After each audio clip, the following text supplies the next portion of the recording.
नमस्कार, आप देख रहे हैं KRT न्यूज़ लाइव और मैं हूं आपके साथ महक रंधावा।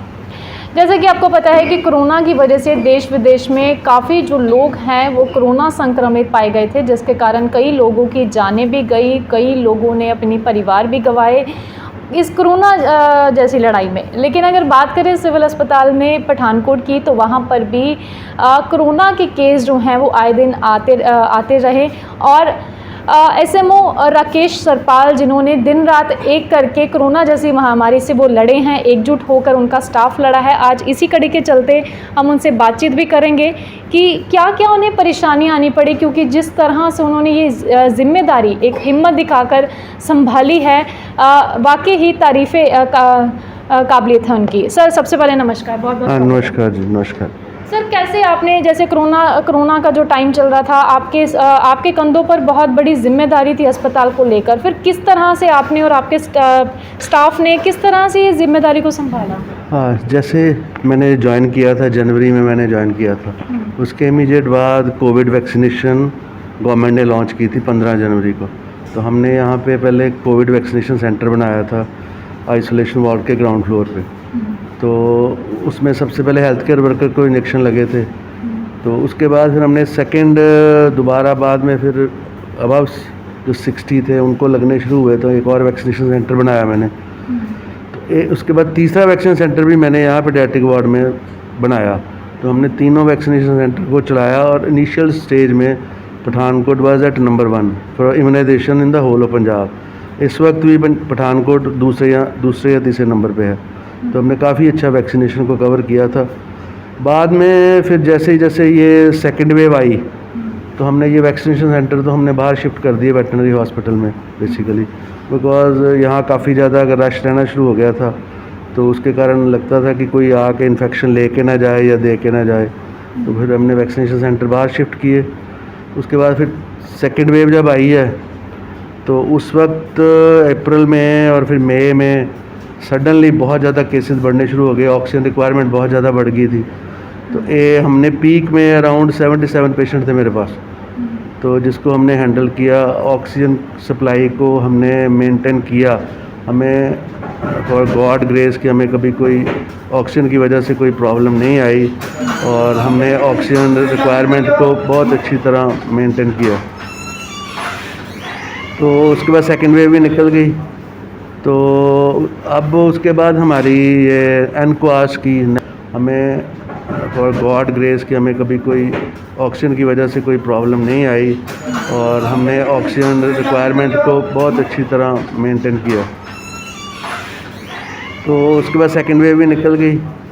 तो अब उसके बाद हमारी ये एनक्वास की, नेशनल क्वालिटी एश्योरेंस सर्टिफिकेशन के लिए हमें उन्होंने स्टेट ने नॉमिनेट किया, हमारा नाम गया। तो उसके बाद पहले स्टेट टीम आई थी हमारी, उन्होंने असेसमेंट की।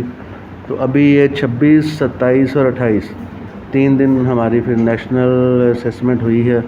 उसमें एक्सटर्नल असेसर थे, एक एम्स के प्रोफेसर हैं और एक यूपी के डिविजनल कंसल्टेंट थे NHM के, डॉक्टर सीमा। तो इन्होंने हमारी असेसमेंट की है। 3 दिन ये चली है और मेरा जो स्टाफ है उन्होंने दिन रात काम किया है। तो हमारे टोटल 17 डिपार्टमेंट होते हैं जिनकी असेसमेंट होती है। तो हमें बहुत अच्छे रिमार्क्स मिले। आज क्लोजिंग मीटिंग हुई है हमारी और दोनों कंसल्टेंट की तरफ से हमें काफ़ी अच्छे रिमार्क मिले हैं। बट सर्टन कुछ चीज़ें करने वाली हैं उन्होंने हमें बताई हैं और मेरा वही लक्ष्य है कि अब उन जो चीज़ों को 2-3 कुछ एमरजेंसी में है, कुछ हमारी कंटीन डाइटरी डिपार्टमेंट में उन्होंने बताया, तो कुछ हमारा और जो चीज़ें बताई हैं वो अब उस पर हमने वर्क करना है और उनको इम्प्रूव करना है ये। और सर, अगर बात करें प्राइवेट अस्पतालों की, अब देखा जा रहा है कि प्राइवेट अस्पतालों से ज़्यादा जो हैं लोग सरकारी अस्पतालों को ज़्यादा प्रेफरेंस दे रहे हैं, क्योंकि एक तो इलाज मुफ्त होता है और दवाइयों का जो खर्चा है वो भी बच जाता है, एक फ़ी का खर्चा बच जाता है। लेकिन अगर बात करें अब सिविल अस्पताल की, तो सिविल अस्पताल में भी लोगों की जो भीड़ है वो आगे से कई गुना अगर देखा जाए तो ज़्यादा है। तो लोगों को भी काफ़ी दिक्कतों का सामना करना पड़ रहा है, क्योंकि बेड्स की जो अवेलेबिलिटी है वो बहुत कम है। क्योंकि कल भी जब हमने KRT टीम ने हमने सर्वे किया, जायज़ा लिया, तो बेड्स की भी कमी कहीं ना कहीं देखने को मिली है। तो उस चीज़ को आप कैसे हैंडल करेंगे?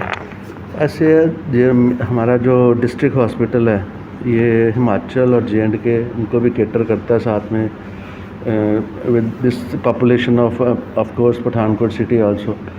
तो नो डाउट हमारे पास इस वक्त क्योंकि रश बहुत ज़्यादा है और ये जो आउट ऑफ स्टेट पेशेंट बहुत ज़्यादा आ रहे हैं, तो हमारे पास बेड्स जितने हैं वो सारे ऑलमोस्ट भरे हुए हैं, एक भी बेड खाली नहीं है। तो हमारा जो अभी क्योंकि हमने थर्ड वेव में अब पेडियाट्रिक वार्ड की को भी हमने तैयारी कर रहे हैं उसकी, तो और भी जितने क्योंकि हमारे पास जितनी अब स्पेस है उसके बाद तो स्पेस भी नहीं है बेड्स लगाने के लिए, तो जितना हो सकता है हम कर रहे हैं उसको बेड्स की शॉर्टेज को कवर करने के लिए सिटी आल्सो। तो नो डाउट हमारे पास इस वक्त क्योंकि रश बहुत ज़्यादा है और ये जो आउट ऑफ स्टेट पेशेंट बहुत ज़्यादा आ रहे हैं, तो हमारे पास बेड्स जितने हैं वो सारे ऑलमोस्ट भरे हुए हैं, एक भी बेड खाली नहीं है।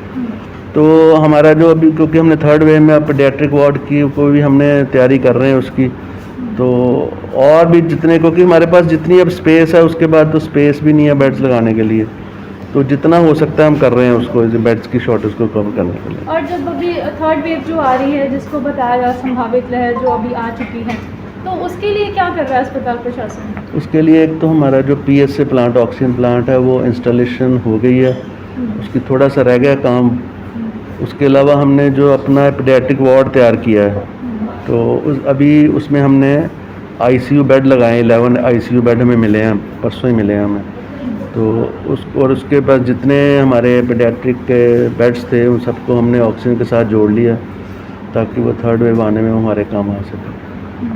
डॉक्टर साहब, एक और चीज़ मैं आपसे पूछूंगी कि आपकी टीम हमेशा ही सर्वे ऐसे करती रहती है, जायज़ा लेती रहती है और हर एक मुद्दे को उठाती रहती है टाइम टू टाइम जो लोगों के हित में हो। और रिसेंटली एक ये भी मामला सामने आया कि अस्पताल में जो डॉक्टर सरकारी डॉक्टर्स हैं वो टाइम पर नहीं आते, तो क्या ये मामला आपके ध्यान में है? क्योंकि बहुत सारे लोगों को ये दिक्कतों का सामना बहुत करना पड़ता है।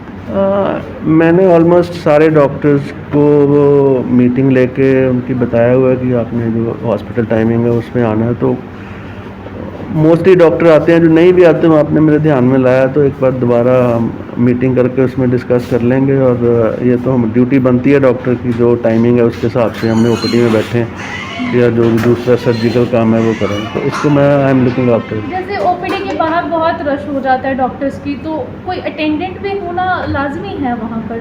अटेंडेंट ऐसे हमारे पास जितना स्टाफ है उस हिसाब से तो डॉक्टर्स काफ़ी सारी स्पेशलिटी के मोर देन 33-35 डॉक्टर्स हैं मेरे पास, तो स्टाफ कंस्ट्रेंट तो है ही हमारे पास, तो इसलिए उसको देखते हुए फिर हमारे पास एक्स्ट्रा अटेंडेंट तो है नहीं है। उनको बाकी जगह जितने अटेंडेंट हैं उनको और वार्ड्स में भी ड्यूटी लगती है, तो उसके लिए हमने लिखते रहते हैं टाइम टू टाइम गवर्नमेंट को, तो जब हमें वो मिल जाएंगे तो हम बिल्कुल। अच्छा, मतलब एक बात और है कि डॉक्टर्स जो हैं ज़्यादातर दवाइयाँ जो हैं वो एथिकल लिख के देते हैं, जेनरिक नहीं लिखते, तो इसमें भी थोड़ा सा है। नहीं, एथिकल मोस्टली तो दवाइयाँ में सारे अंदर से मिलती हैं, कुछ परसेंट जो नहीं मिलती वो हमने जन औषधि से, और बहुत कुछ स्पेशलिटी की देयर आर सर्टेन मेडिसिन जो हमारे हॉस्पिटल में अवेलेबल नहीं होती और जन